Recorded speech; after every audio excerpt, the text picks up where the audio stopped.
Yo, what's up, folks? We're here. Hello. How's everyone feeling? Hey, everyone. Good. Dude, Good.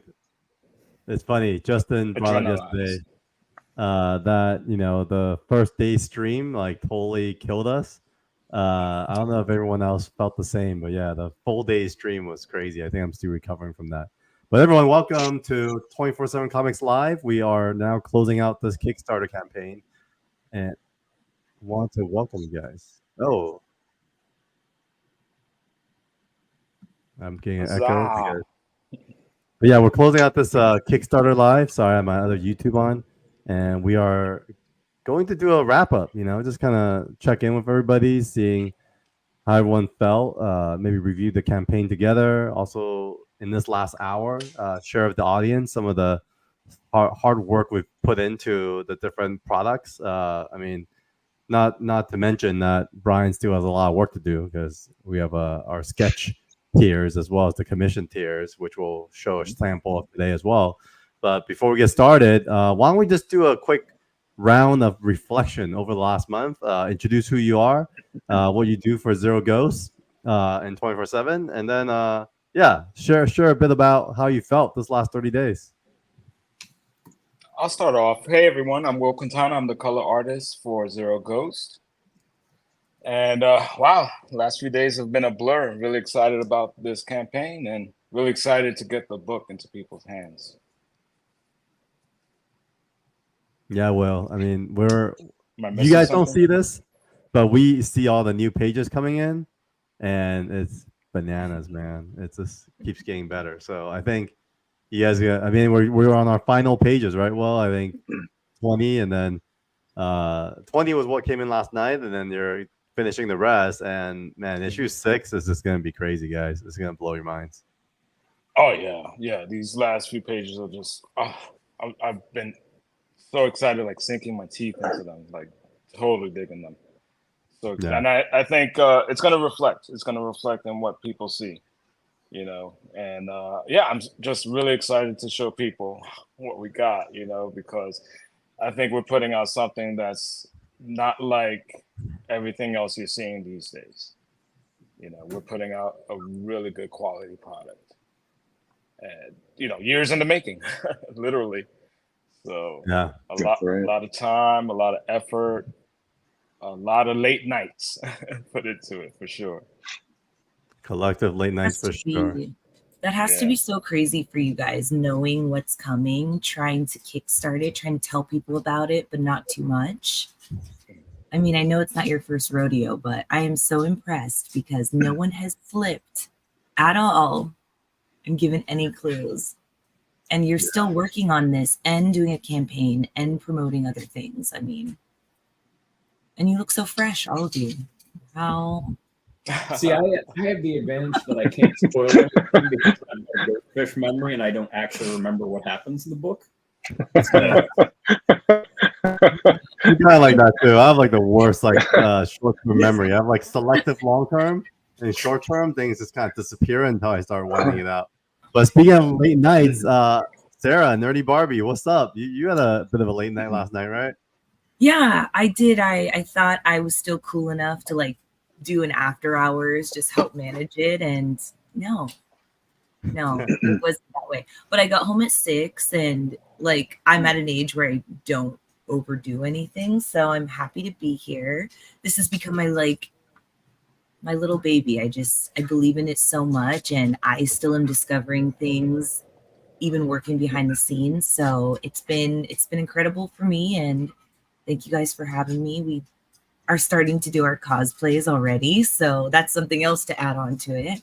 But yeah, I've just been kind of behind the scenes, supporting social media, talking to a lot of fans that we're getting already, and trying to kind of get you guys' calendar together and see what the future holds.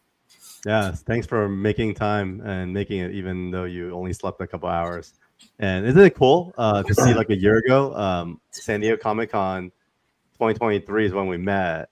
We spent a few months kind of ideating, brainstorming. But the other day I was looking through our 24/7 Comics channel. We legitimately have a channel going on now, and we're still figuring it out. We're like on our training wheels, but I do feel like we're finally getting some good traction, and like you said, a great community coming together. So Sarah, thanks for being part of the journey. So we'll keep going. Brian, what's up, man? How's your week? I know you had a big day yesterday as well. Yeah, my mother-in-law has finally moved into her new place, so just a lot of boxing up all her old stuff. She's lived at that place for probably 50 years, so there's just so much stuff to go through and just pack up. And yesterday was finally move-in day, so kind of hectic. And and it was 105 degrees out here yesterday, so Oh, cool. just doing all that stuff was kind of brutal. But yeah, I'm good. I'm actually excited about Sarah's Kira cosplay That outfit little that she thing. I just debuted. threw that together. Yeah. Super cool. I had so much fun just roaming the streets, and I don't know what weapon she ends up having. So there's a slew of options. I went a little crazy. And then next I'm doing Calder. So Whoa, that's you're gonna be Calder? cool. yeah. Like him, but like slutty, you know? A little bit. I'm excited. That's gonna be awesome. In tight pants. It'll be great. Thank you so much. It's such an honor, and yeah, it's just a lot of fun because I've been able to kind of wear that twice now and go with the book. And Carl, I was actually meeting the other day, and he's experiencing the worst traffic in the world on Wilshire. And I'm like, I'm just gonna run some errands. I got stopped everywhere I went, going, okay, not Kill Bill, but what is going on here? And I have the books with me. So you really just captured iconic things. I told you I was getting temporary tattoos that should arrive. And Yeah. you made it really interesting and really exciting to put together. And it's very, I want to say, like, as far as cosplays go, it's very reasonable too. Like, you're not asking us to go out and build anything at this point, but who knows what happens later. Yeah, super cool. Seeing it sort of come to life and seeing it on a real person was really cool. That was I do have a great. question for Will, though. We couldn't figure this out. What color is Kira's hair? You know, it's almost like a eggplantish sort of color. I would say if you're gonna go with a hair color, just go with black. Okay. You know, yeah. But for the sake of comics, you know, it's not straight black. You know, I just didn't go with like black to gray and stuff. I add a little bit of, you know, I don't know. I guess the best way to describe it is a little hint of eggplant as far as the way you like bounce the colors off of her hair, it makes it really fun because we can recreate that look that you're like glowing in a comic, but we can actually do some kind of highlighting and make that kind of pop. I think we had a whole argument. The winning vote was turquoise, so I'm glad I didn't completely lose. Yeah, I would say, like, you know, because I guess it's a thing that carries over from like the comic book days and stuff. Like anyone with like black, they usually add a little bit of cyan in there, a little bit of blue, so that it wasn't completely black in the books, especially when it was like watercolor back in the days. So, you know, now, you know, digitally we can go more with black, but that could be a little bit boring. And so especially with Kira and Zero Ghost itself, like a lot of the environment that she's in, I kind of try to fill it up with, you know, key lights and fill lights. So that's why you'll have like all that light and stuff bouncing off of it. But just think in general terms, like the same sort of color as her coat. Whatever you choose for her coat, that's going to be her hair color as well. Awesome. Yeah. Mickey.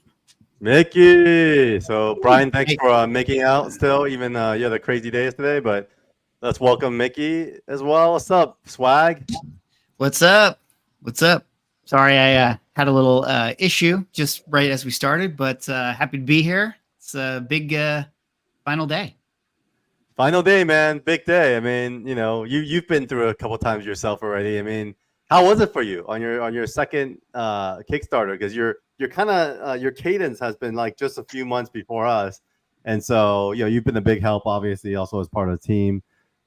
You've definitely been super helpful, even helping us set up and obviously with these streams. But how did you remember feeling at the end of your second Kickstarter, and how should we be feeling right now? Oh, I was relieved, like because it's such a grind. Like I don't know how you guys feel. You used to be like. It's just exhausting, I think, to be on the campaign trail. Basically, is kind of what you're doing, for the 30 days and doing all the interviews and stuff that you guys have been doing, and all the posts and everything that has to go into it. So you're just sort of happy to hit the finish line because the fun part is the work and getting people to read the book and stuff. Like the marketing part, I don't know. Maybe you guys enjoy the marketing part. But that's like a different skill set. So it's I'm sure you guys feel relieved and excited to, get the books and things. Yeah, in fact, that's a good question for our writer co-creator Justin Jordan. Justin, man, how are you feeling? And if you want to do a quick intro as well. Tired. Hi, I'm Justin Jordan. I wrote and co-created Zero Ghost, and I am tired. Yeah, no, it's interesting. I don't dislike the marketing in the sense of I do actually like talking to people, but like also I'm like a weird antisocial hermit a lot of the time. So like, it's an adjustment. George agrees, don't you? So it's good. I think we made a mistake starting off with an 8-hour live stream because I'm still tired from that. So. Well, it's a mistake for us, but it's great for the social media team because I'm sure it's great for the social media team. Sarah could attest, like you had more than enough content to blast out there. Oh. Maybe a little too much, but it was great. Justin, are you excited for me to stop tagging you constantly? No, I don't mind. I got you like once or twice, and I was like, yes, he accepted it. But that's got to be exhausting. I mean, I can only imagine. But also good cause. I mean, if you guys look at it, we're here now. Kind of the final. Let's see how I adjust this thing. Okay, there we go. Here's kind of like the campaign itself. All that leads to this destination, folks. So if you haven't checked out the Kickstarter campaign yet, this is the last 46 minutes. We're counting down. And we're at 360 backers, and we have 34,263, around 340%, which is pretty cool, man. We should be proud of ourselves. I mean, we definitely took this campaign very seriously with a lot more experience coming out of the Zero Ghost campaign. With us, we are a humble team from the traditional kind of comic book space. And we kept the campaign very simple, but also has some great backup from guys like Jay Lee, Joe Benitez, as well as Mannix. So when you guys kind of even look through the campaign itself, what are some of the thoughts that come to mind? We'd love to just survey the crew here. Man, I think the campaign did really well, especially, I mean, we hit the goal, the first 90 minutes? That first goal, first 90 minutes, and then we got the 15K goal very quickly. Then we recently, the last few days, last week, hit our 30K stretch goal. And then doesn't look like we'll hit the 50. It'd be awesome, though, if someone's watching this and they decide to pledge $17,000. We got $15,000. Discount. I just gave you an immediate discount. $15,000. Is there too late to add a $17,000 tier? What can we give? With that type of donation. You get my life ultra tier. Carl's your personal driver for the rest of the year. Well, we hit that 30K, so Justin, rest up. One more. We got one more live. Yeah, one more live, Justin. Ugh. So, a couple of things I kind of wanted to showcase as well is I think there's a lot of comic art fans out there, folks that want to see their works come to life. And so we thought it'd be cool to showcase what this cover quality commission tier looks like. So Brian, would love for you to walk us through, and then I would love for Swag to chime in on his recent kind of adventures in original art after the fact. So Brian, go for it. Yeah, this was a character I didn't even know existed, actually. Carl was telling me about this character, and I thought you were kidding at first. I didn't know this whole Punisher becoming the Herald of Galactus thing was real. So yeah, I just started researching the character, seeing what he looked like, and was kind of shocked that that they actually went with this, because pretty great idea, pretty I don't know, pretty outrageous actually. But anyway, this is part of my process. Initially just trying to figure out his body type. Kind of made him a little bit of the Bruce Timm sort of Batman proportions. Very long and lanky, kind of broad in the shoulders, sort of in the upper arms, and yeah, from there just kind of going on. And a little bit like when we had Jay Lee in the first live stream, where he talked about he does the drawing in ink. That's a bit of what I'm doing here. Very loose in the pencils, and just finding the lines that I want in the inks, not being afraid to having to white things out or black things out if I screw up, or even having to just tear it up and start over.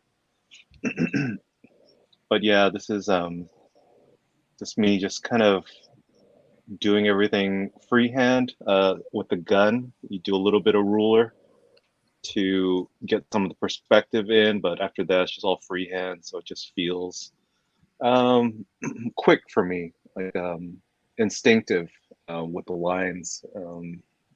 Yeah, so for me here is I think they call it spotting the blacks, where you put in all your black shapes, and this is now starting to pop the character out a bit and actually clean up my line work that's pretty sloppy here and there.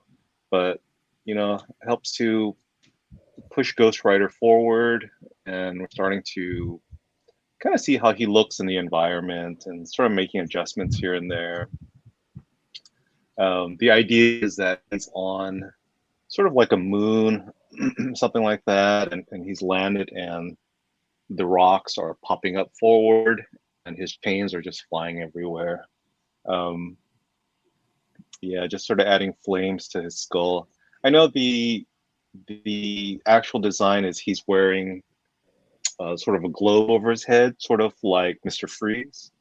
And yeah, to me, it's just like, well, he looks cooler with the flames just flying all over the place. So I kind of went with that.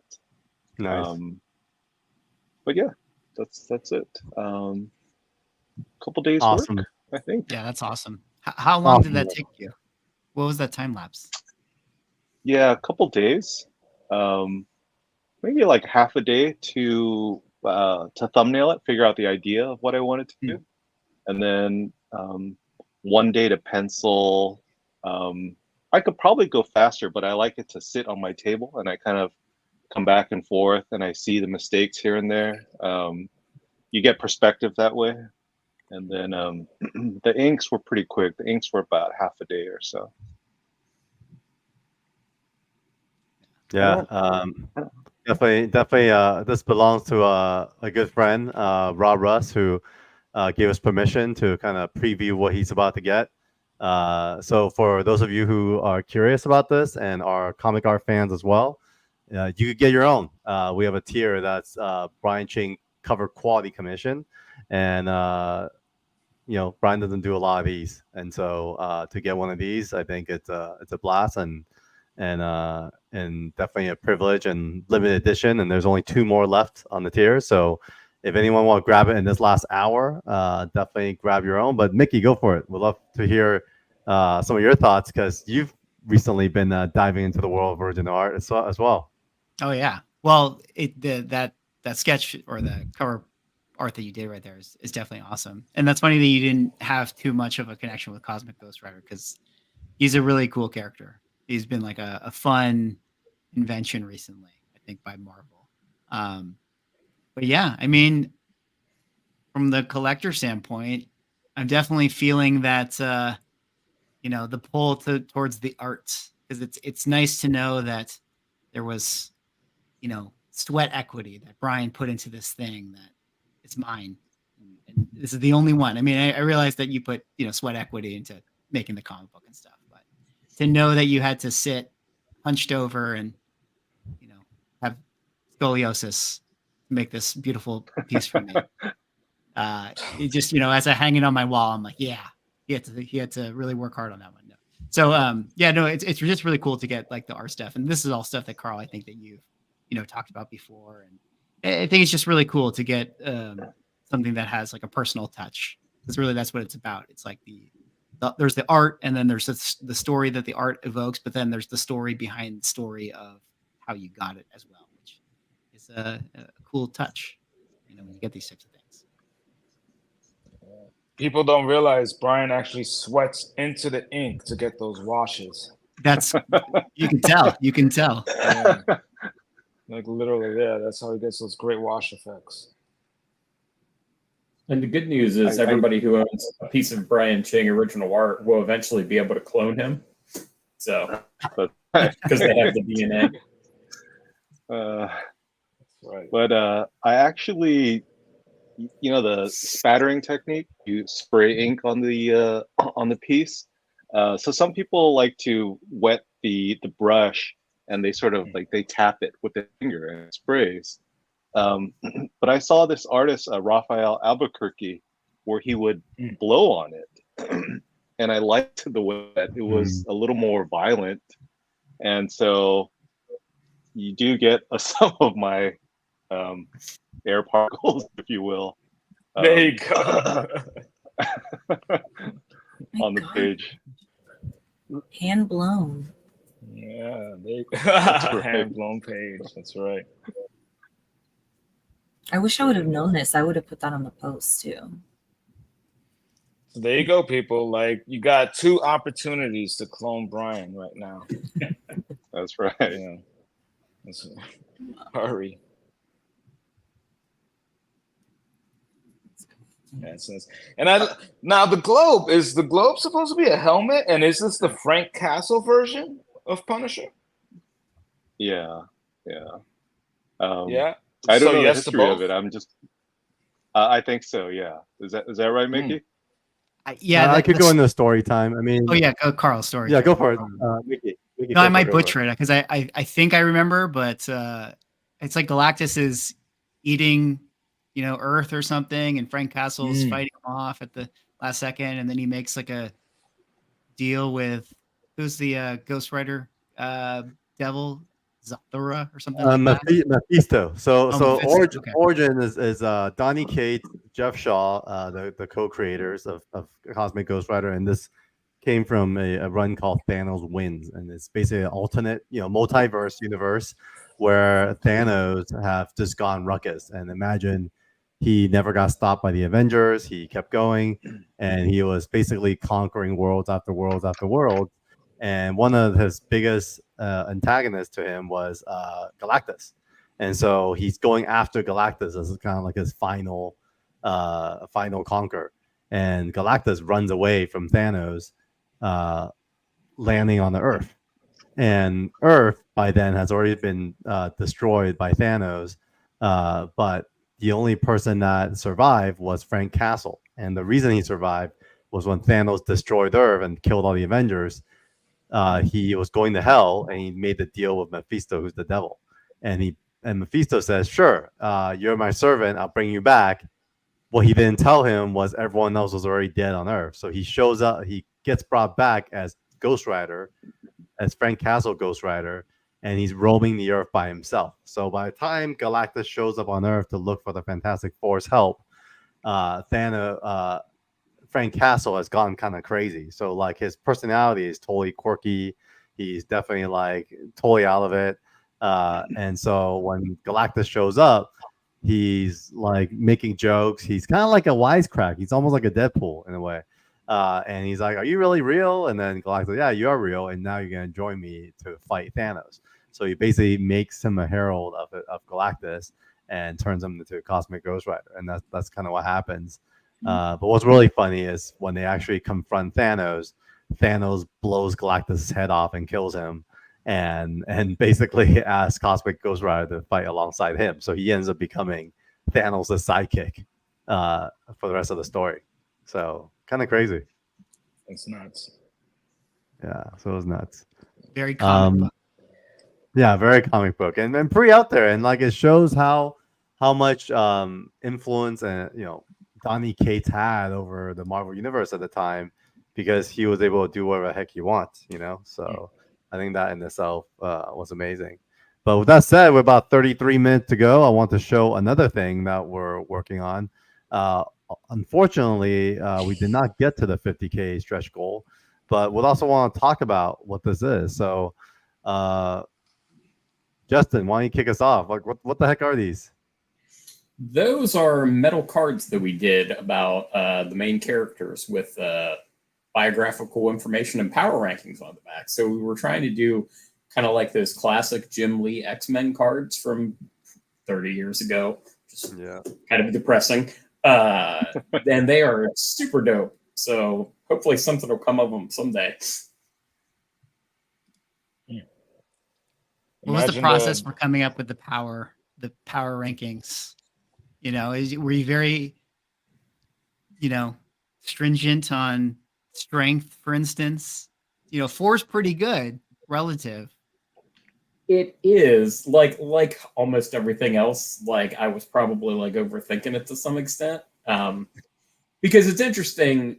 Like, so I don't know how interesting this actually is, but so I was thinking about power scales, right? And it's the idea of so in fact, 4 or 5 is actually pretty good on a 10-point scale, because just the peak end is just so far out there. But I was concerned that people would look at somebody being a 5 in something and be like, "Oh, they're an idiot." If it was intelligence. I'm no, on this scale, 5 would be the center of the bell curve. That's a 100 IQ. That's just an average ass person. So I did give some thought to who was maxing out what, and Shrike, for instance, just isn't even on the scale. You can't conceptualize Shrike in those terms, so it's just question marks, because it's he's just, that doesn't even apply. But I did give it thoughts to how the characters interacted kind of within the world. So Bao is the physically strongest of the characters, and he's basically maxed out. And that's reflected when you see him and Kira's confrontation in the book, because even with Shrike's help, she's not gonna overpower him. That is not how she has to fight this guy, because his power and speed are just overwhelming in that regard. So yeah, they are not just random numbers. They are legit reflective of what's going on in the book. Yeah, it takes me back. The Marvel cards were my favorite. Mickey, I think you and I are both fans of card art. Yeah. This is the type of stuff that I felt you just argue over. Rakul is way more intelligent than Shrike or whatever, right? This is the nerd stuff that you get really deep in the weeds for. Oh, people do like to argue. I remember one time I had a group of nerds who were arguing with me about Luther Strode. I'm like, all right, guys, I created him, so it's all that kind of thing. Well, part of it is no arguments here. Part of it is this idea of and I get the impulse, right, to really nerd out on stuff. So it's if you want to say if you're doing Marvel Handbook of the Universe, you're so Luther can lift 2,000 pounds, but he threw a soda machine, and that weighs whatever. I'm yeah, but that's not how stories work, man. I wasn't writing an RPG. There's just kind of a vibe, right? there's stuff that feels like it's appropriate and there's stuff that isn't. Like, it's not like, I was measuring everything that was there. So like, in the case of Luther Strode, like Luther picking up and like throwing like a soda machine, yeah, sure. But like, if he does that to a car, it's kind of breaking the feel of the book, right? Like it's that sort of stuff. But like, Right.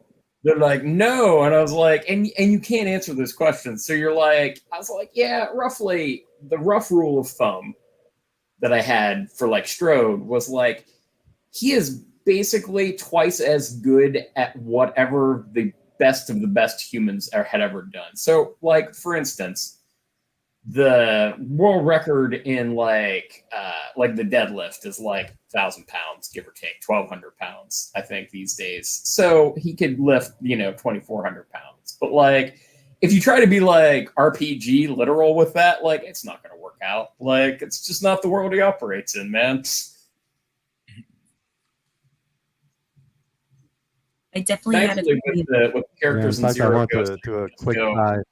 Magic. I appreciate, if not, full, accurate breakdown, that there is at least some plausible thought when writers put it into it. Like it. Yeah, I do try to.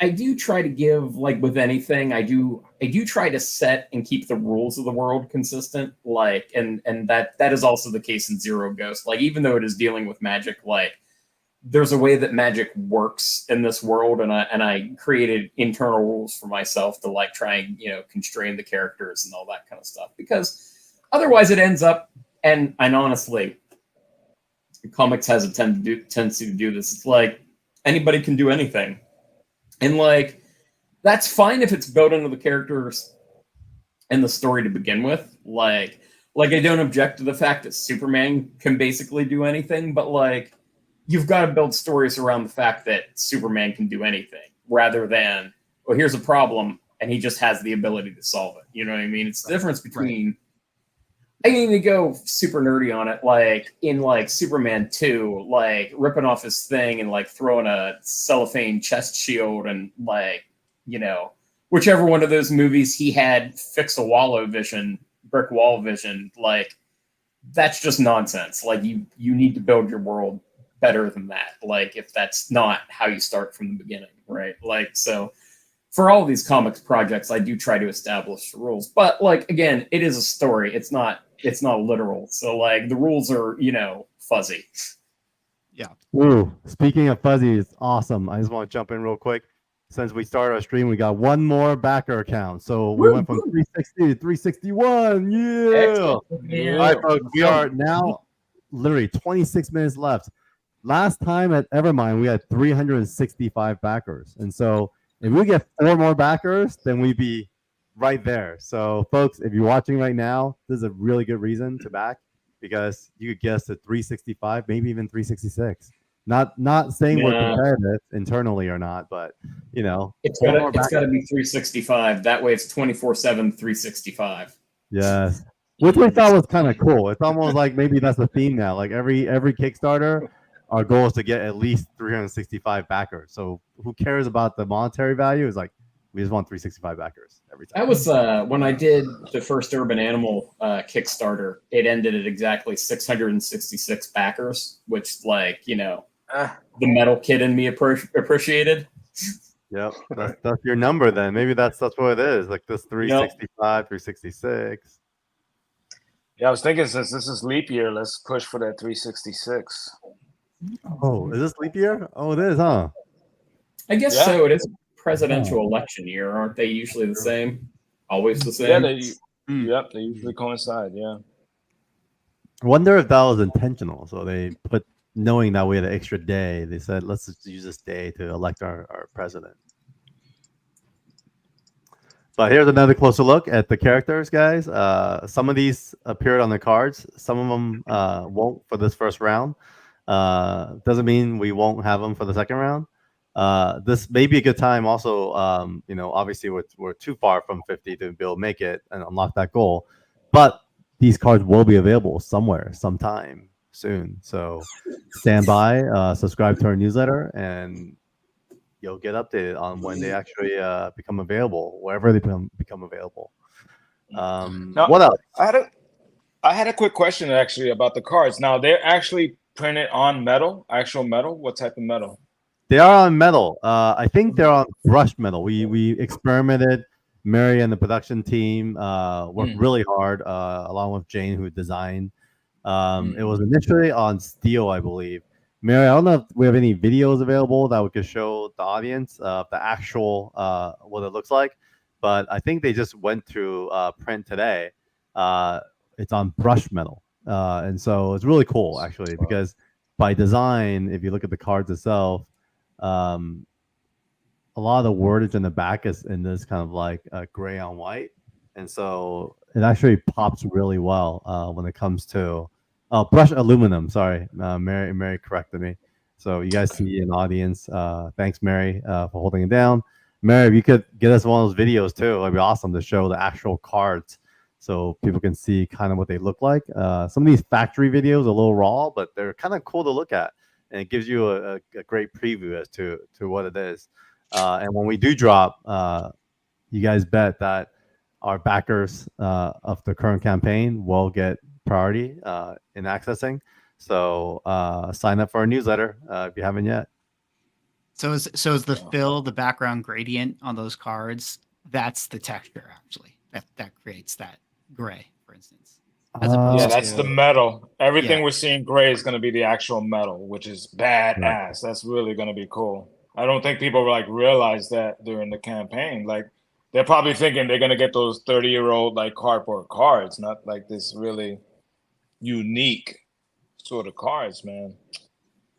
Man, tell you what, I backed it, and if you add it as an add-on, I'll get it. That's awesome. You've been a consistent backer, Will. Thanks for that. You've been awesome. Yeah, reinvesting in yourself. It's great. And I tell you, man, when I got the Evermind stuff, I love the way the care that you took in packing it. Dude, I'll tell you, man, I've gotten comps that have come tattered and torn and bent, for books that I've worked on, and that's how they have arrived. Yeah. And to like actually get these bagged and boarded Evermind books, I was like so immediately impressed with that. Seriously, like the fan in me, like the kid in me was like, whoa, this is fucking awesome. And so, yeah, like I appreciated that. Absolutely. So, yeah, man, when back in this campaign, I would, of course, I'm going to not only because I worked on it, but, like Evermind showed me like what you're going to like give the audience and the fans. I'm like, okay, yeah, it's definitely worth backing. Of course, so that's great. Yeah, speaking of backing, here are the cards.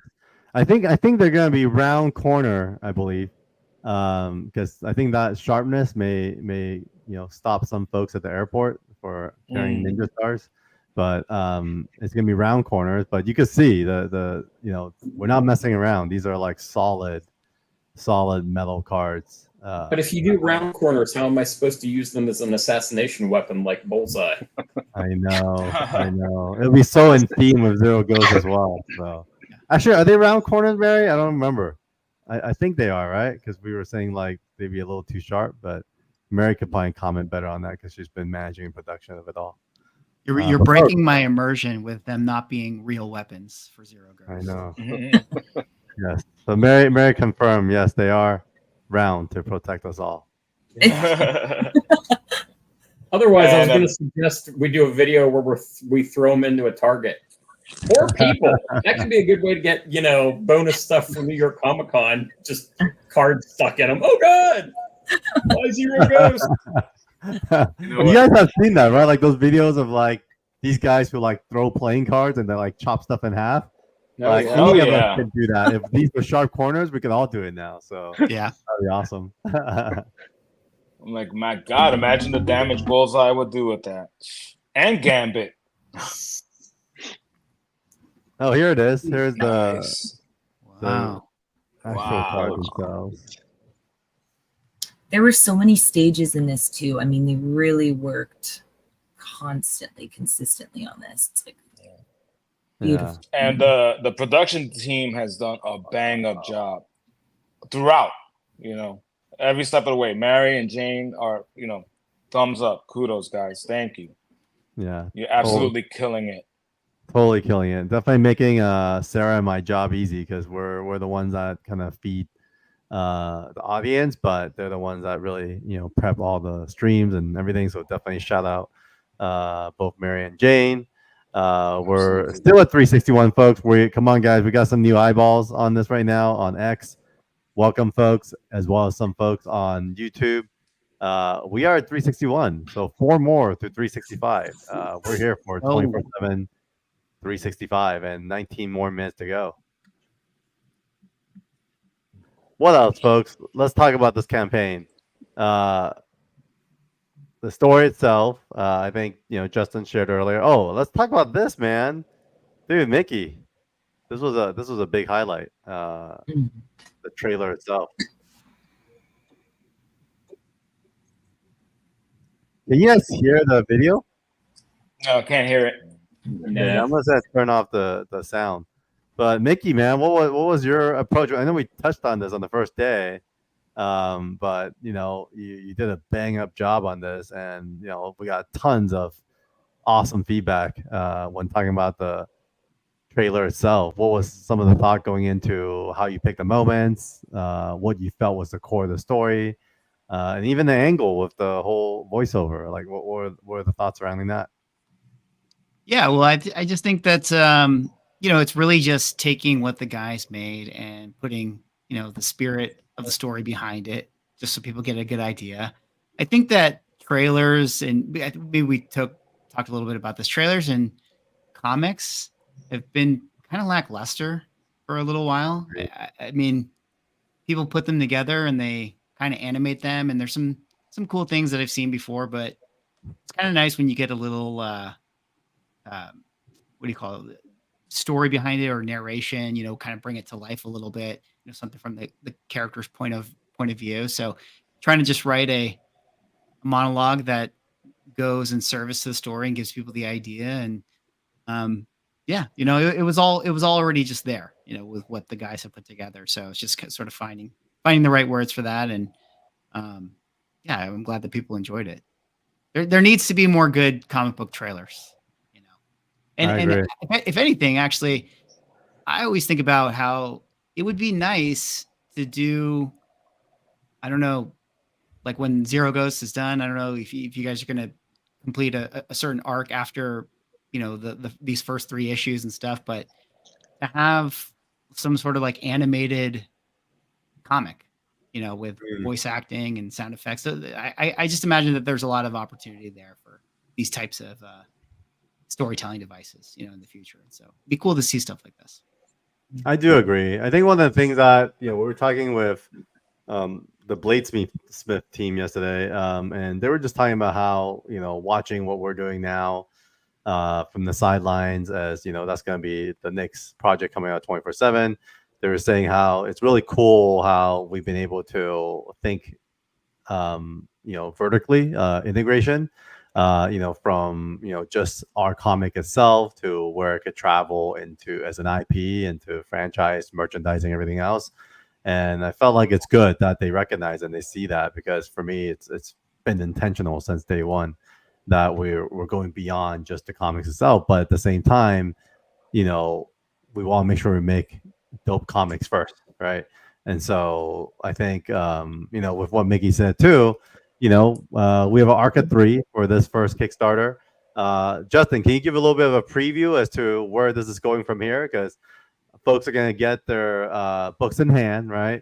And then as they finish issue 3, you know, the story is a bit of a cliffhanger. So, like, where does the story go from here, and what should they expect for the next 3 issues, which we had mentioned earlier is already done and getting final touches on colors, and then we'll go to lettering. Even more insanity. The 3rd issue ends on what I hope is a pretty big twist that really changes how Kira views her mission. and everybody in the second arc is basically out to get Kira Kane, and Kira is running dangerously low on the ability to not die from using her powers. So it gets even bigger and crazier, and it looks amazing. Will and Brian did a really good job on it. Yeah, Yeah. agree. Yeah. So Brian, Yes. yeah, no. So the color we touched on earlier, we'll come back to you, Will. But Brian, Yeah, like yeah. when you compare the first 3 issues to the second 3 issues, art wise, any thoughts on that, commentary wise, as to like what that feeling was like delivering the art for the second 3 issues? Yeah, I think we just started to nail down the world, nail down the characters, sort of how they move, how they express themselves. Um, it was new to all of us, these first 3 issues, so we're kind of learning as we go. And um, by the latter 3 issues, yeah, I think we're just going because we have a feel for everything. Even though there's new characters still coming along, I think just the environment, we're sort of like keyed in on what things look like, how the vibe should be. And then like everyone is saying, I think Will really hit his stride in these the next 3 issues, because he's been sending in colors all week and they're insane. Insane. The Yeah. stuff he's doing with the balancing the lights off the background environment onto the characters, and his color choices actually is really underrated. It's really an important aspect of coloring in comics and not talked about a lot. And Will's choices of colors, sort of the harmony, just what works really well together, is really coming along. And yeah, by issue 6, like I'm just blown away by everything that I'm seeing, and I think the readers will just go crazy for it. Yeah, the depth that you add through your colors is like insane. Yeah, and Brian, I mean, this with issue 6, man, like you've absolutely been killing it with those washes in the backgrounds. I was like, I'm not giving anything away, hopefully, with this. If I am story wise, just stop me. But like, I think people are gonna be like absolutely blown away by what we're doing with issue 6. And Brian's been doing these killer washes that I absolutely love, that he's adding like all this texture with and stuff. And I'm trying to, and I've been like integrating it with the color and stuff, and it's been creating these really nice like background effects and stuff. So yeah, man, it's been great because like Brian has said, the first 3 issues, like especially issue 1 was like a bit of a learning curve, so but once we got through these first 3 issues, like everything from here on out has been like butter. It's just been smooth as can be. It's just been like phenomenal. I get excited with each page. Like these next like few pages that I'm gonna be coloring and getting, like people are gonna be like blown away by what Brian has put down. It's just it's great. It's I can't say enough about it. I really can't, without sounding like some bullshit artist. This is like the fan in me. This is the kid that used to go to the one and only local comic shop, in the neighborhood, and pick up what he could afford to buy at the time. And so, like, that's me. That's the excitement level that I'm having with this. But Carl, can you scroll down a little bit? Yeah, which part? To this, the alleyway right there, just this one panel. The alleyway. Oh, here. Yeah. Just like, because I look at a thing like that, Will, and I'm just like, it'd be so easy to just like paint the wall, just one way. Just be like, all right, cool. Here's the light source coming back here. And just paint the background and then just have it be like one color. But like the fact that you create all the different tones and stuff is, I mean, just for this one panel. It's like so much extra work, which is crazy, you know. So much atmosphere, right? But it makes such a huge difference. Huge. Yeah, and Brian has shown me some examples of work that were very inspiring, and I you know, so that's basically like where I got this flow from. You know, like that's actually one of my favorite panels, because just the way that I modeled that car in the background, you know, like I had to put like all these different lights and stuff just to create the planes and stuff. So I mean, it's like stuff like that is like a blast. It's like I love the way it turned out. Actually, I really enjoyed the way that particular panel. And that's the thing, is like that's just one panel of like a multiple panel page. So this is like, and that's why I'm sorry to say, guys, that it was years in the making, because not every page I was able to like just spit it out in just a few hours or half a day or whatever, you know, because having worked with the other guys, and you know, that's the looming thing, that's the pendulum over us, is the deadline, you know.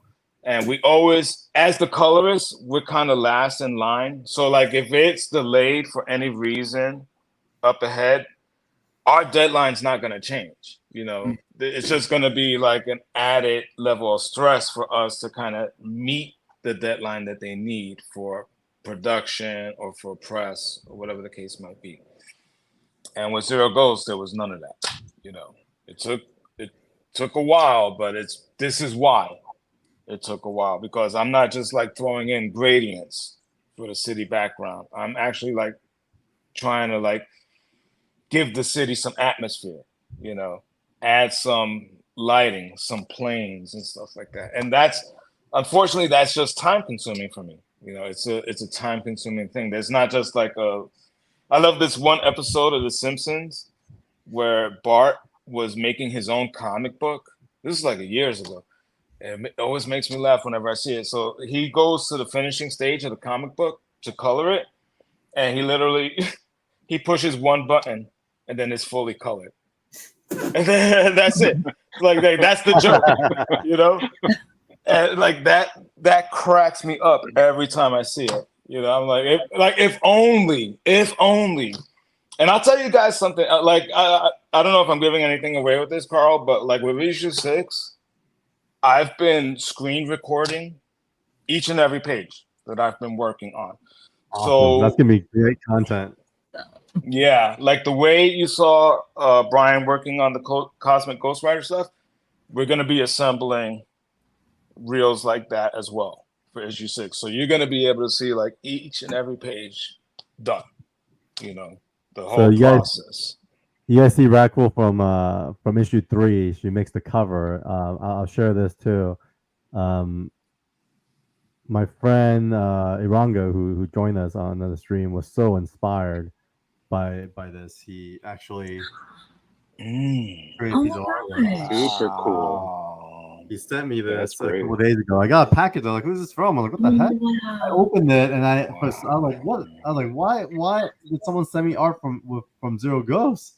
And I looked in the package, and it was Aranga. And so he said he was just so inspired by the work after finishing issue 3. I love that image. Went right into it and just started making it. So I told him in return I'd love to get his permission to turn it into a variant cover for a future issue, or from one of our digital drops maybe. So, oh wow, holy crap, we're at 363. Oh my gosh, guys, let's go. 9 minutes to go. Let's go. 2 more backers. 5 minutes. 2 more backers. 3 more. Come on. Wow.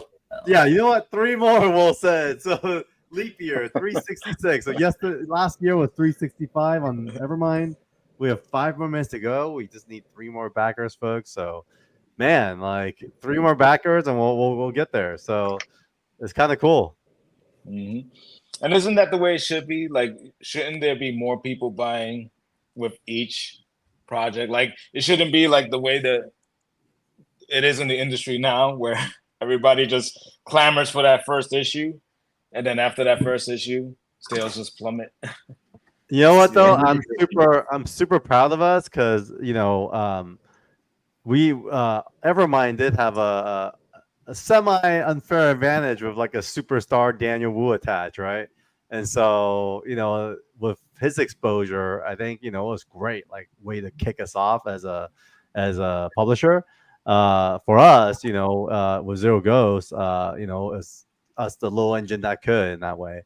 And so I'm very proud of this turnout. I feel like as much as we're kind of the same amount of backers and whatnot, very very proud of how far we've gone. And I think I was on another stream last night that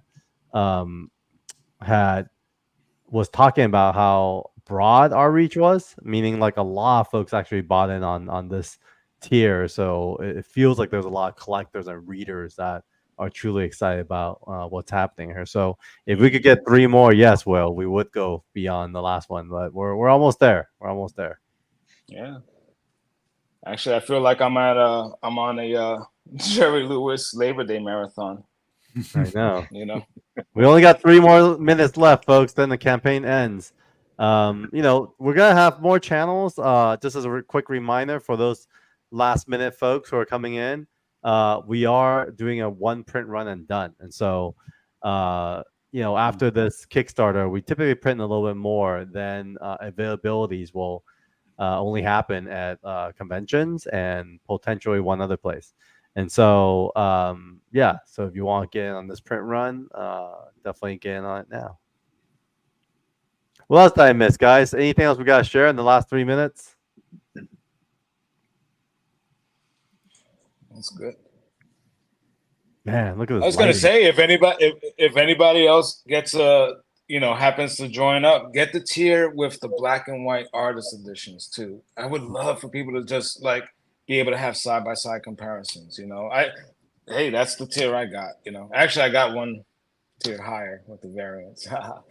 But yeah, if you're gonna, that's another thing too. Like just to put out like black and whites simultaneously, that's pretty fucking cool. Seriously.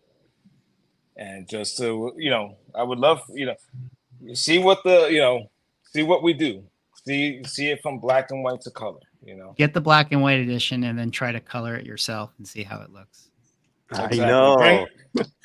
Yo, Will, if someone got the black and white, it's like a coloring book. We'll just see. I was gonna say, bring it to a convention and then I'll color it at the convention. That's a great idea. So yeah, Will, in fact, you were saying we'll be in New York Comic Con. So yes. So actually, Mickey will be there with us as well. So Mickey will be there with us at New York Comic Con. Brian was there for San Diego Comic Con, so you'll be missed, Brian.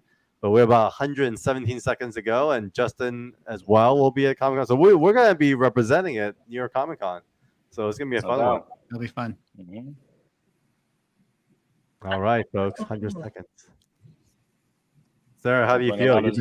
I'm like so nervous. I don't know. I feel like I'm going to have like the adrenal like drop after all of this, and it's been a lot. Because you want so many people to know, but obviously like we're all exploring this. I feel like this is going to be so much bigger than we ever imagined. Yeah, we're excited. I think overall, dog's excited. Yeah, I know the dogs are excited. That's what matters. But I'm appreciative too, guys. I mean, like, given all the stuff happening on the macro economy and everything else, we still have people willing to, put hard-earned money down to support what we're doing here. So I appreciate everyone who's tuned in, even just to watch or share with your friends. But every backer, man, we goes out to you guys from the bottom of our hearts. Just a super thank you for all the support. Absolutely. Yeah. Thank you, guys. 40, 36. Oh, yeah. It's going down. I'm literally taking a nap after this. I had a late night myself. Yeah. Oh yeah, from sure. And by the way, we didn't rip those chains off from Cosmic Ghost Rider for Shrike. Because Brian didn't know about. Yeah, exactly. There's a shot where Shrike's got. Brian didn't know about the chains before that, so hello. 5 seconds. 3, 2, 1. Woo! Wow, they have fireworks. Look at the built in as fireworks. well. Wow. Congratulations, everybty. Thank you. Oh, I and have actually never. I have never watched a Kickstarter actually end. So I didn't know they counted down that granularly, and I didn't know they fireworked. So Pretty cool, right? yeah, it's That's neat. great. Yeah, dude. We had lots of comments. A lot of folks chimed in. Updates. Yeah, no, it's been great, man. This has been quite the journey. Obviously, we have lessons learned from every campaign that we do, but from the bottom of our hearts, thank you, folks, on behalf of the 24/7 Comics team, everyone who's here and who's not. Hey, Jane made it! Yay! Thanks, Jane. You've been every part of this. We all love you. Thank you so much. But yeah, man, how you guys feel? We did it. Good. Next time we just need to 10 times our effort. So we'll start off with an 80-hour live stream, and then just continue it the whole month. yeah, just a live stream for the entire Kickstarter campaign.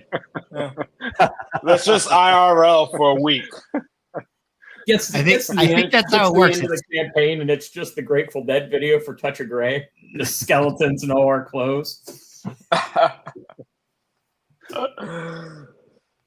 Go see our doctor visits. It's have our doctors tell us about our high blood pressure and stuff like that. Everything we're doing wrong, Thanks, Justin. Thanks for chiming in. Really appreciate the support. Thank you. Of course, Jane. There she is again. Thank you, Jane. You are amazing as well. Could not have done this without you guys. Mm-hmm. What a crazy ride. I mean, it's crazy, right, Mickey? We talk about these Kickstarter things, and we've been through a couple now, and so and we'd love everyone else to chime in. But it's kind of hard to imagine what it's like until you're in it. So a lot of folks talk about Kickstarter, how hard it is, but until you're in it, you don't realize like the effort and time that gets put into it is literally almost like a full-time job for a small village. And so there's also those moments from like the second and third week that you feel kind of helpless, like you do stuff, but people just aren't watching. And so it's interesting how a lot of the tension comes from the beginning and at the end. Those are kind of like the moments of celebration where people actually, make a move. So yeah, would love anyone to share. Yeah, there's always the doldrums in the middle. That literally every Kickstarter campaign I've ever been involved with, and I think literally every Kickstarter campaign runs that way. It's like a barbell. There's a spike at the beginning and the spike at the end, and then this long grind through the middle. Yeah, I think that's just like the human nature of just on the backer end or the consumer end of it. It's sort of like, oh hey, this new thing, let me back it, and then in the middle of it, you're like, well, I have a couple weeks. I'll get my order in later. And yeah. Then you see the clock counting down. You're like, oh no, I better back. And then you're gonna have more people message you and be like, oh wait, I missed it. Is it going to be available later? No. Yeah, the answer is no. This is it. No. You're screwed. Yeah, we actually ended up not doing that whole Kickstarter extension because they started this new thing where if you want to end it, it's not too late. You could still like pledge. And like for me, I was kind of like, oh, that's kind of weird. Maybe we might change our minds in the future, but I feel like that kind of takes the spirit away of capturing the folks while they're there and making sure we reward them, right? So that's why I felt like it was better to just keep it more traditional, but might be wrong. I think making it a moment in time just kind of makes it feel, more of an experience for everyone involved. And but I think the Kickstarter model is really good for comic books. I think comic books in general need more of a premiere window of release for people to kind of find them and jump on them. I think like a lot of comic books that hit your comic book store, they just kind of feel random. and are kind of like left in the ether. And it's kind of nice to have like something that is so focused on like, oh, okay, like here's the Zero Ghost window, and everyone's kind of talking about it and immersed, and you're looking at the art and the story. And so I think this model is great, although it's very, very taxing. I'm sure for you guys, it's a lot nicer to send in the work, and then one day it just shows up in a store, and you can like, oh yeah, hey, here it is. Just kind of retweet the tweet. Right. That's what I'm used to. Yeah. Yeah, no, Brian, thanks for being a good sport, because I know early on when we talked about kind of what you like, how you've kind of lived in the comic book industry, you've always been kind of more behind the scenes, just turn your pages. But for this campaign, you've been a great sport and just like jumping forward and being part of it. So how do you feel? Well, kudos to you, Carl, and the team for just organizing all of this. And just, I mean, all we had to do was show up, but you guys are kind of setting everything up and figuring everything out. And, it's some effort for us, but it's far more effort for you guys to kind of coordinate everything. So, kudos to you guys. Congratulations to you guys for doing that. And I think for me specifically, like I just focus on the creative side. That's always been like that for my 25-ish years or whatever. And doing this has been eye-opening. It's been good hanging out with the creative team, and we all live in different places. So seeing you guys for this hour at a time is pretty cool. And 8 hours. I think like everyone, 8 hours exactly. I get to see George, or at least his ear. She's here. Yeah, I think we're excited because I think we're all happy with the book. So I think we're just excited for people to see it. We're actually proud of it. So. Yeah, I think it'd be fun for people to start reading it, and we actually start getting feedback, because some of the LCSs that were able to get advanced copies of our Ashcan, we were basically distributing to their pull boxes, and we did get emails back from audiences, and it's raving reviews, which it's been great. But it's funny how you guys talked about how we all got to hang out as creator team. I mean, Will, you were like with the Valiant folks. I think way before in the 90s, right? Like, was like there. Do you remember how the creator teams interacted in the launch of books? Because I always hear about these stories of like bus tours. At least I wish Sean was here to talk about it, but he said him and Bernard used to go on bus tours, and like literally like a group of artists and creators and writers would like go from town to town like a band.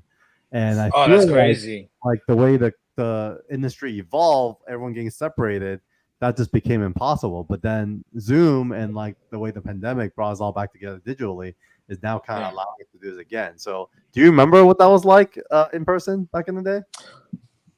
Actually, at Valiant, I had been working production, so I wasn't actually I didn't participate in those tours with the writers and artists. The only thing I did with Valiant back in the day was when we went to have a football game against Quebecor. At the time, Quebecor prints the books, so if people don't know, so that we did. Yeah, so that game, I participated in. Like company versus company kind of thing. Yeah, we totally went up there. Yeah, company versus company. I think Bernard went up there as well. I think he did, and you had met Wando last year, so he had gone as well. So that's the one thing I participated in terms of that. But when I was at CrossGen, that's when I did more of the like artist writer participations. Like we would like divvy up teams to go to different conventions. Like we did MegaCon in Orlando. We would do San Diego, especially through that first year, that inaugural launch. But Valiant, my participation in Valiant that first year was production. So it meant, and back then they were still doing hand coloring. So we would have to, so the artists would bring, whatever, colors they had in. And then part of my responsibility would be running it up to a lab in Long Island and then they would take it and process it, separate it into plates. And then we'd have to clean those plates and then send it to Quebecor for print. And then, so I did that for about a year. And while I was doing that, I was like slowly learning how to use Photoshop and Illustrator, because that was like the whole burgeoning era of that stuff. Because, Marvel had just begun doing digital colors and stuff like that. I think I talked about this with you like at one of the other last sessions. Yeah. So like back then, like people like the colorists would have to like color code. So for people don't know, back then when we were first starting to develop, or when companies were first starting to use digital coloring and Photoshop for digital coloring, they would have artists actually do guides by hand, and then they would code those guides with numbers and letters, and then send those boards with colors over to a studio. And then there'd be a team of people at the studio using Photoshop and then using their best interpretation of what the codes were and then applying it. So you'd see, it was crazy. It was just a crazy time, because back then, I don't think a lot of the publishers, they were wary of having a single person color an entire book like that digitally. So they would entrust it in the hands of these studios, and like sometimes, man, it would just look kind of chaotic. And so it wasn't until like Image had a great studio. Actually, they had a top coloring studio. Like they would just kill it as far as colors. They were like, I heard, right? They have their own like internal studio. Yep. I think they were servicing their own internal. Yeah, it's crazy. Yeah. Mm-hmm. Yeah, a lot of like and top I remember colors it's like. there. So we were talking about this yesterday. Mickey, would love your thoughts on this as well. Obviously, like within the world of art, and I think Justin, Will, and I was talking about yesterday during this Reddit AMA we're hosting. Colorists often in the comic book space feel underserved and like under-recognized because and we don't know why, because in a way they're kind of doing what like Magic the Gathering artists are doing, because from what I know, a lot of the Magic the Gathering artists, they're basically doing an outline pencil on the canvas and then they're just painting, they're coloring over it, right? And that's the final product. But in comics, like you also need to color over the lines as well. And so but there's not a lot of credit given to colorists. So, it's interesting that, I think it's been great where for Zero Ghost, color is a thing for us. And, Will is a key aspect of what we're delivering as part of the final product. But why? Why do you guys think? We'll love hear from Mickey, and then even Sarah from kind of a cosplayer / fandom perspective. What you guys' thoughts are on that? My guess would be to point to the joke that Will made earlier about the Simpsons thing, is that I think most people just don't quite understand like what color is.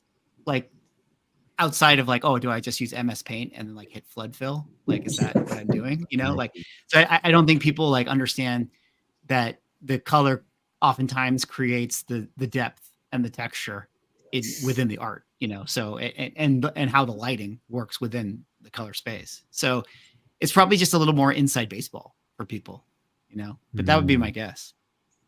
Colors and letters are both criminally underappreciated. Like, that's one of the biggest things. Like, even when you see like you'll occasionally see some pretty good indie comics in terms of like the art and the writing are pretty good. And you're like, the lettering and the coloring is just an abomination. You're like, oh man, like it's gotta level up.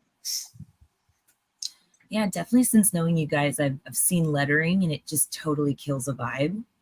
And just coming from a fan and a cosplayer point of view, like I wake up, I put on the music of the vibe, I dress the vibe, I spend my entire day in that vibe. So the way you guys put together this book, it's just so easy to do. Even the music I selected for some of our posts, like you created a whole world and you make it so easy to immerse yourself in it. So yeah, it really shows. Every detail you guys put into it helps us imagine we're in there, and we want to see more. Yeah, I mean, Brian, how do you feel about it as a line artist? Because I know how Sean has shared about his the importance of color. But when you've kind of worked in the industry for so long now, you've output thousands and thousands of pages, and you've collaborated with different colorists as well as letterers. Like, why do you think those two are kind of underappreciated? I don't know. I guess it's traditionally been that way, that the focus is on the writer and the penciler slash inker. And that's interesting too, where inking has seemed to kind of die off a little, where the pencilers actually inking themselves, or a lot of it's digital now. So with that, you get the crisp, clean line art just from working digitally itself. But I think I agree with everyone in that it's always been underappreciated. It's such an important aspect to the tone of the scenes, the vibe of the scenes.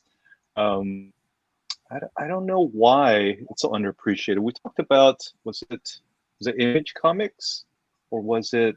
I remember Top started putting everyone's names on there. We actually, in the studio, we would joke about it, that the credit line on the side of the cover would be so long, whereas before it'd only be 2 names, but now it was 4 names, sometimes 5 names. Especially if you had multiple writers on the book, you just have this long line on the side of all the creators' names. But we thought that was pretty cool, like everyone getting equal credit now. And yeah, it should be like that today. I don't know why it's still not, because I think for the most part it's like writer, artist, title above it, and then maybe the colorist might be listed here and there, but yeah, it's interesting. It's even interesting, and I noticed some like recent credits, like DC will credit color, and then Marvel credits with color artists now. I don't know when that change was implemented, but I'm like, oh, that's an interesting choice. Like, now it's not just colorist. Now are they kind of considering them a color artist? Are they considering them an active participant in the overall look of the book now? So I'm just like, it's interesting. Or is it just a word that they decided to toss in with the credits? So I've always found it kind of interesting. Do you have a preference, Will, for how that's credited? Yeah, I do actually. I think, I think that sometimes, I used to say this a lot at CrossGen. I know it might sound or come off as cocky, but you could take maybe a mid-level penciler, and if you give them like a grade A colorist, they might be able to elevate the overall product. But then if you take a grade A penciler and inker, and then you give them a colorist that doesn't know what they're doing with the material, then it just brings it down. So, there's something to be said for the word artist, because like with Zero, I mean, there's thought to be put into it. Like, when you're dealing with deadline pressure, you can't always like deal with that, with like the thought process of how it should be lit, how it should be modeled and shit like that. You just like, you throw in a gradient and then you highlight certain things. And then you push the image back. I'm like, okay, can I discern the background from the foreground? How's this look? How's that look? And then like another thing that I usually do is like I click it into gray tone mode. So I look at it in grayscale, and then if I can see the separation, the light area, dark area, like the value is all about right, because then we're not dealing with color anymore. We're dealing with value. Exactly right. So that's how I know what's being pushed back, what's being pulled forward, what kind of might need to be brightened, what might kind of need to be subdued, and then that has nothing, that's all that, so that's like the thought process, like that's the shit that goes into like what I do, and how I think and stuff like that. And I think this conversation actually came about, Carl, because I was like, for New York, I'm starting to get into the mechanical stuff again, like coloring with watercolor and with marker and with acrylic and stuff like that, because I know that's what people are going to be interested in. And so like that's how we started discussing it, because in order for me to practice, I've actually been printing stuff on 11 by 14, 9 by 12, etc., and like coloring it, marker, acrylic combinations, watercolor, whatever the case might be. And so, I think that's what brought about that discussion about like being able to blue line something and then just paint it at that point.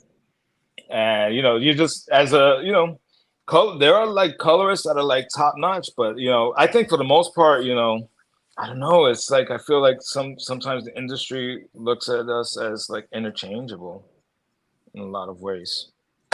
Yeah. So Justin, have you always credit the colorist? Yes. You do, right? I noticed that actually. Now that I'm looking all the, like, it's Frank Martin a colorist? Yeah. Okay. Yeah, so he's top notch. DC. So DC, the Marvel doesn't seem like as active. They do. Like, what are some of the covers on there? That all happened with Cross Gen. Cross Gen was crediting colorists on the covers. For those guys who don't know, like Cross Gen was a company started up like in early 2000s. And like he recruited like top talent. Like he was recruiting from the Image Studios. That's how he got Justin Ponzer and Laura Martin. I was there from some work that I had done from Valiant as well. But yeah, just like top, and like that was his whole philosophy, was to kind of give equity to everyone in the book. If we're all active participants and in the book and the overall look of the book and how the book comes out, then we should all be able to benefit from it. So that was his viewpoint, and so that's a great incentive to just be able to put your all into it, of course, and not just look at it as like, oh shit, I just got to get this deadline done and get it in, and meet that deadline, whatever the case might be. Yeah, these are some killer variant covers, man. Those are tight. Yeah, they killed it. Ian Bertram, this guy's on my radar right now. This guy's a killer. His details. He is Trad's studio buddy. Yeah, he is. Ian is Ian Trad and James Tynan all share a studio space in Brooklyn. Really? That's pretty crazy. Yeah. I know it. I knew about them too. I know about Ian and Trad. I didn't know about James. So interesting. Those are great color choices. I love that. Great color choice. And it's interesting how even they're giving a lot of freedom to character design when it comes to all the variant artists. Is this Frank Miller? It sure is. Yeah. And I think Jock colored it. Oh, Jock colored it. That's cool. I think he did. He posted on Instagram. Yeah. Yeah, FMJ. I didn't know Jock was the colors as well. Actually, I don't hate this. I know it's a new style, but this is dope. Yeah, my favorite. I'm not even actually sure if it's even a variant cover, or if it was just the thing that he did. Is Daniel Warren Johnson did one. He did one. I don't know why it's not listed here. I mean, this looks actually, oddly looks like Johnson these days. Look at him. Relevant to the color discussion. I think it's maybe Mike Spicer colored it. That guy's telling it too. He's got this fucking dope use of color in it. It's kind of Mobius looking. God, not Morbius looking. Terrifying. Mobius looking color, but also like the way I don't know if you can see it on the screen, but the way like it takes you like a second to realize he's got all these dudes knocked out in the background because of the way they use the bright and the dark. Oh yeah, that's dope. Yeah. Yeah, hands down, one of my favorite artists. That's great. See, that's a perfect example, like of being able to draw your eye onto Batman. Yep. Here. Because he's got this beautiful warm background behind him, but then everything else that's framing him is in a nice cool color. So then it's boom, so cool. pops right the fuck out. He wrecked house. Look Beautiful. at all these guys. They're all just beat down. That is my favorite of the variants. I like his stuff anyhow, but like that, the color and just the composition and everything on that's just fucking dope. Yeah. I wonder why they didn't show it. They didn't show it on and that's what he's known for. DWJ is like his composition is out of this world. He does crazy stuff. But I really like this Ian Bertram just because I don't know, just because it just stood out to me. See, now that's a great example. Like, see, that's a good example where you shouldn't overdo it as a colorist because there's so much line work there. It's the light and the shadow is all being shown through the line art. So then, you know, like, so and I'm guilty of it. Like, I've sometimes made the mistake of like over modeling on something that shouldn't be over modeled on. So it's, you know, that's the whole thing. You also have to kind of know, you know, when you should hold back, when you should add and stuff like that. And no, these are great. These are like great examples of just not overdoing it, you know, just simple palettes, you know, very clear, very coherent stuff. It's gorgeous. It's really beautiful stuff. Yeah, there's like a Jim Lee one as well. Yeah, I feel like the DC has really done a good job of like getting all the like key artists on board. But we'll see what's inside, you know. We won't know till it comes. So I was just about to say that, you know, because I've always been a fan of what's on the outside. I'd love to see on the inside as well. You know, that's just I agree. And folks, so I know it's been a long morning, long 30 days. Congratulations, everyone. But I figure we should land this thing. So why don't we just kind of go backwards of folks that chime in and hear from everyone what's next. Justin, why don't you take the charge? I've got 2 more creator-owned series coming out sometime. It won't be this year.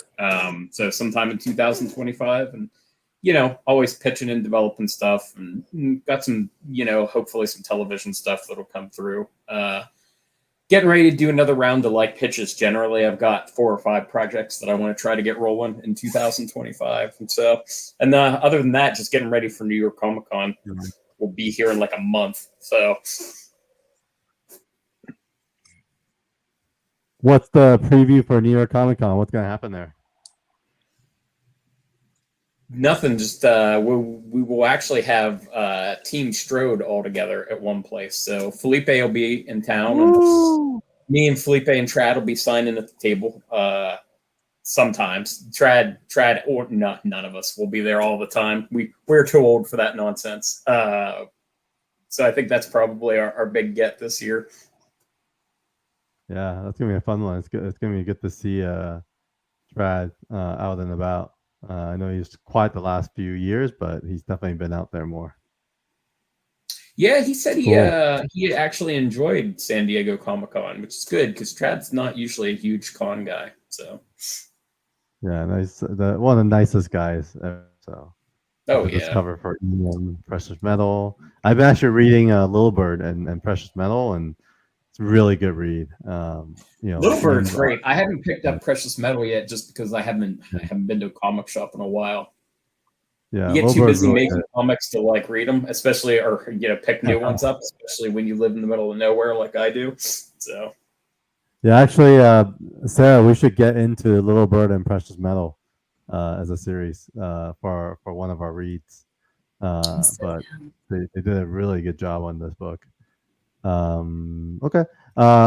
Mickey, how about you? What's next? I too will be at New York Comic Con with you guys, so that's going to be fun. What's going on with me? I have my comic book that I am eagerly waiting to be shipped to me so I can ship to people. So that's going to be fulfilled very soon. And then other than that, outside of comic world, lots of projects. I'm on Magic the Gathering for the next 3 months. So a lot of projects there. And yeah, it'll be good. That's what I got. Check out Mickey's book, Sanity. In fact, we could probably take this time to just do a quick shout out. It will be released at New York Comic Con via Vivi through Digital Comics via 24/7's partnership with Vivi. And so number 1 will be exclusively dropped during New York Comic Con. So it'll be super fun to help get Sandy out there on the digital collectibles front. Yeah. All righty. Who was before? Was it Brian? Brian, what's next for you? I have a bunch of commissions to catch up on. Sorry to anyone that I'm late on those. And then I have the Zero Ghost commissions that are also coming up. And then the cover that I've never finished to issue 6 that I'm still figuring out. That's months in the making. Brian, speaking of commission, the other commissioner from our Kickstarter campaign just popped in. This is Daryl, and he was the other option that I have for you. But yeah, you already know what that is. So, Daryl, looking forward to seeing how yours come together as well. And thanks for the support. So you got your plate full, Brian. So we look forward to more videos like this. Please record them all because I feel like these have been super popular. In fact, if you can record them all, we should do an episode literally just going over all the commissions that you worked on for Kickstarter. I think that'd be awesome. Okay, that sounds good. And then Will? Yeah, actually, I'm in total beast mode, getting things wrapped up and then prepping for New York. Like we talked about the other day, I'm going to be getting a bunch of actual like hand-colored commissions together. I'm going to try and get a lot of stuff prepped to take to New York. And get that ready for October. And, just show you guys that it just takes more than a push of a button to get it done. Yeah, so stand by, folks. We're going to send an email blast on behalf of Will. Going to do some pre-show commissions. There'll be a price list. We'll have a limited set of lists to take in, and so you book your list ahead of time, and then Will can work on it ahead of time or even during the convention for you. And I think we're gonna have 2 tiers, right? We're gonna have like the marker tier and also the watercolor tier. And from within that, you could pick and choose what level of tier you want to get colored. But Will has some really cool stuff, and we'll have some samples in that email blast as well. So thanks, Will. Thanks for that. Sarah, how about yourself? You going to another rave tonight? What's the plan? Oh gosh, you never know. I mean, I have all day to rest, so.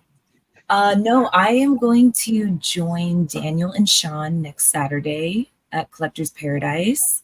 Yes. Just kind of harass them a little bit, see how they're doing. I'm really excited because it seems to be having like a huge turnout already. So it'll be fun just to learn more. I mean, fall and Halloween already started for me. So all my random activities are coming up, and yeah, just looking forward to learning more and just being here. I don't know. Like, I really never know what's going to happen next. So I'm just grateful for the journey. It's awesome. Yeah, no, grateful to have you with us as well. And so, folks, you heard it here first. Next week, we'll be at Collector's Paradise in Pasadena. Anyone who's in LA should come stop by and say hi to both Daniel and Sean. We'll be signing Evermind copies. And then hopefully the next time we check in with you guys and you guys check in with us, we'll have a lot more news as to what's to come. But on behalf of the Zero Ghost creative team, thank you for the time here today, Swagger Hoss and the 24/7 Comics team. Thanks everyone for your support on Kickstarter, and we'll see you soon. Thanks, guys. Thanks, guys. Thanks.